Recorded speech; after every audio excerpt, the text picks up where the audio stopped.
genre 64 pour devenir copywriter en moins de 6 mois.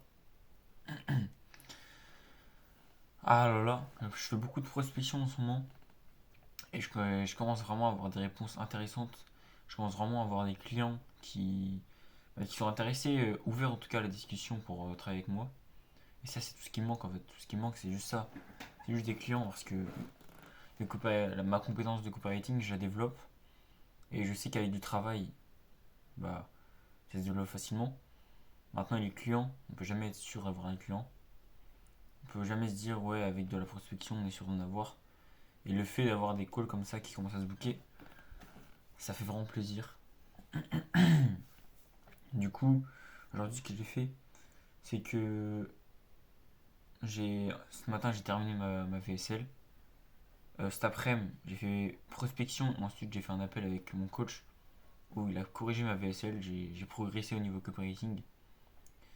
Et il y a un truc dont j'aimerais parler.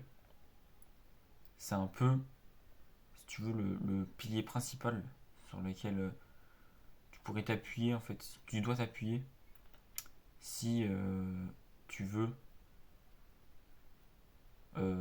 réussir dans ton business. Même si je suis pas forcément quelqu'un de ultra légitime, parce que j'ai pas encore réussi le défi, mais je pense que ça peut être intéressant d'en parler. En fait, il y a un principe en fait, si tu l'appliques à 100%, c'est logique que tu réussisses, tu vois. Ce principe, c'est le suivant. En fait, si tu veux atteindre un objectif, tu dois devenir la personne qui peut atteindre cet objectif. En fait, avant de vouloir avoir, par exemple, une richesse, de l'argent, tu vois, il faut d'abord se dire pourquoi j'ai pas d'argent. Et en fait, tu te rends compte que si tu n'as pas d'argent, c'est parce que tu n'as pas la bonne identité pour gagner cet argent-là. Et en fait, dans le fond, quand tu réfléchis, pour atteindre ton objectif, t'as pas forcément besoin de travailler énormément sur ton business. Mais tu as surtout besoin de travailler sur toi en fait. De changer d'identité pour être la personne qui est capable de gérer ce business-là. Et aujourd'hui, donc ce principe-là, c'est un principe que j'ai compris depuis le début du défi. Si tu regardes beaucoup de mes vidéos, je pense que bah, tu as compris que j'étais matrixé par ça. Et si je t'en parle aujourd'hui, c'est parce que j'ai eu un déclic par rapport à ça. Euh, Du coup, j'ai eu un call avec mon coach et en gros, il m'a donné accès à des nouvelles vidéos par rapport au coaching. Et du coup, j'ai découvert un peu des trucs à savoir en tant que copywriter, si on veut réussir. J'ai découvert un peu des principes que je n'utilisais pas forcément. Et je t'ai expliqué sur ma chaîne que il fallait devenir la personne qui a déjà réalisé ton objectif pour atteindre ton objectif. Bon, c'est ce que j'arrête pas de te dire. Et en fait, pour devenir cette personne qui a déjà réalisé ton objectif, ce qu'il faut, c'est adopter les bonnes croyances, adopter les bonnes émotions pour adopter les bonnes actions. Tu vois. J'ai fait un short par rapport à ça aussi. Et en fait, aujourd'hui, je me suis rendu compte que j'avais pas les bonnes croyances liées à l'argent. Euh, ouais. En gros, moi, ce que je fais pour influencer mon subconscient sur le fait d'avoir les bonnes croyances nécessaires en concordance avec l'identité qui a déjà réalisé l'objectif, ce que je fais, c'est que j'ai une feuille. Et j'ai pas envie de tout détailler aujourd'hui, parce que vraiment c'est assez long. Enfin, te dire c'est quoi, c'est pas si long, mais j'ai envie de faire un truc carré, tu vois. J'ai pas juste envie de te dire que je fais ça. Mais du coup, j'ai rajouté un truc à ma feuille, c'est mon changement de croyance lié à l'argent. Parce qu'aujourd'hui, si t'as pas les bonnes croyances liées à l'argent, tu vendras pas. C'est-à-dire que si pour toi aujourd'hui, l'argent,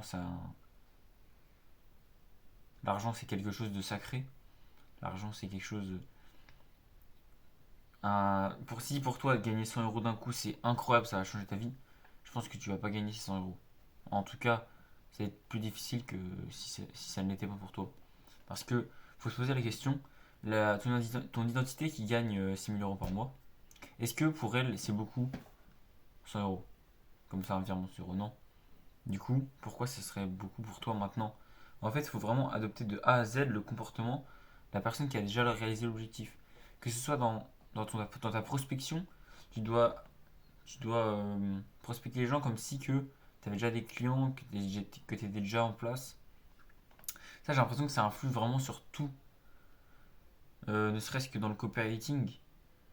Euh, Toi qui as déjà réalisé ton objectif, il suit la démarche minutieusement, tu vois, pour faire un texte de copie. Il est discipliné dans son travail, il est en full focus. En fait, il faut vraiment adapter ton attitude, tes croyances, tes émotions par rapport à cette identité. Et honnêtement, si tu te comportes à 100% comme cette identité, je pense vraiment qu'il y a zéro chance de ne pas réussir. Du coup, pour revenir un peu à ce que je voulais dire, je tourne un peu en rond. Mais voilà, ce que j'essaie de dire, c'est que du coup, il faut avoir les bonnes croyances liées à l'argent. Voilà, je pense que tu as compris pourquoi. Et du coup, ce qui m'a dit de faire mon coach, ça paraît bateau, ça paraît un peu bullshit, mais moi, de toute façon, c'est mon coach, j'écoute. C'est de se répéter 10 fois tous les soirs, non, tous les matins, tous les matins, 10 fois, c'est un 2 3 4 5 6 7 8 9 10. En gros, il y a 10 affirmations, il faut se les répéter 10 fois, tu vois, et tous les matins. Et en fait, le fait de le répéter, normalement, tu vois, ça change les croyances. Après, de mon point de vue, de mon vécu, il me semble que pour vraiment influencer au mieux ton inconscient, le mieux c'est d'attacher des émotions à tes affirmations. Donc je sais pas si c'est faisable ou quoi. Mais en gros, ce qui est fait là, c'est que il y a 10 phrases. Des phrases du genre: je mérite d'avoir une relation saine et abondante avec l'argent. L'argent est un outil qui me permet de créer de la sécurité et de la liberté. Je suis capable de gérer mes finances avec sagesse et confiance. Je suis ouvert à recevoir l'abondance sous toutes ses formes, y compris financières. Plus je parle d'argent ouvertement, plus je me sens à l'aise avec le sujet. Je laisse aller les croyances limitantes que j'ai sur l'argent. Je mérite de recevoir une compensation juste et équitable pour mon travail.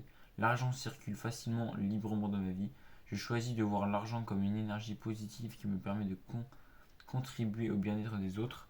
Je suis reconnaissant pour chaque opportunité de prospérer financièrement. Donc ça, ces trucs-là, je vais me les répéter 10 fois tous les matins. Et normalement, tu vois, ça change mes croyances au niveau de l'argent. C'est principalement ça dont je voulais parler ce soir. C'est les croyances, le changement de croyance, ce qui fait que tu te comportes comme la personne qui a déjà réalisé tes objectifs, ce qui fait que tu es obligé de réussir en fait avec du temps, avec du travail, parce que si tu te comportes comme la personne qui a déjà réalisé ton objectif, la seule différence entre toi et du coup toi qui as déjà réalisé, toi qui as déjà réalisé l'objectif, si tu as la même attitude, la seule chose qui change en fait, en réalité, c'est ton expertise. Et ton expertise avec du travail, elle va forcément augmenter, tu vois. Donc en fait, si tu as l'expertise pour réussir, la seule chose qui te manque, c'est de te comporter comme si tu avais déjà réussi. C'est une petite réflexion que je me suis faite. Parce que malgré tout, malgré mes vidéos, malgré voilà, tout ce travail, je doute quand même, tu vois, parce que je doute quand même sur le fait que je vais réussir, j'ai des doutes comme ça souvent. Et souvent je me rappelle de ça. Et je me dis, est-ce que la personne qui a déjà réalisé cet objectif doute? Non. C'est ce qui m'aide en fait. Donc là, demain, 3 calls, même voire 4. C'est pas sûr. 3 calls avec des clients. Après-demain, un ou deux. Après-demain, ouais, bon, j'ai des calls. J'avance. Demain, lever 6 heures, je pense. On avance, mec. À demain.